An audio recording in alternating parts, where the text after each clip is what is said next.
For today's video, empanada homemade. Ayan, ito yung mga ingredients na ginawa ko. Sariling version po ito. Ayan yung karne, syempre. Andyan yung harina, itlog. Ayan, at ating mga pangsahog. Patatas, carrots, nandyan yung mga lamas. Margarine. Ayan, hindi mawawala. Eto na siya.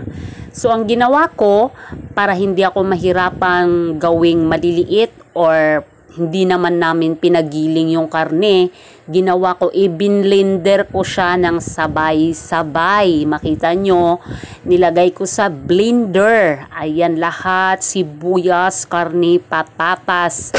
Ayan yung blender ko. Eto na. So, ang nangyayari yan ngayon, parang giniling siya kung titingnan natin. Tingnan nyo ngayon, parang giniling siya kasi para marami ang magagawa natin. Tsaka talaga namang masarap. Ayan. Eto na. Paghalo-haluin na natin yung harina. Kalahating kilo yung harina ko dyan. Class E, hindi.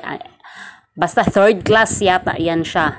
Yung itlog, inilagay ko na yung margarine, ginanyan ko muna siya. Ito na yung ating ilalagay sa ating empanada. Yan na, niluto ko na yung ating binlender na lahat-lahat ng pangsahog. Yung ilalagay natin. Pangpalaman sa ating empanada. Ayan na siya. Siyempre, pagkatapos niyan, ginawa na natin. Ayan na. So, napakasarap kasi sobra pa sa giniling kasi naka-blender lahat.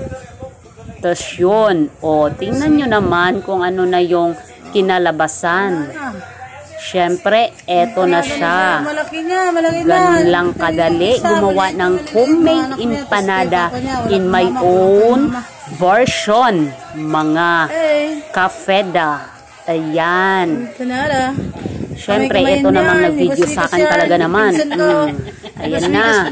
Ayan yung mga yung mga tira-tira na sa kilid pag inano ko. Ikinamay na lang, pero nagugas ko ako ng kamay dyan. Talaga namang malinis yung kamay ko kasi kami kakain eh. Siyempre, talagang malinis.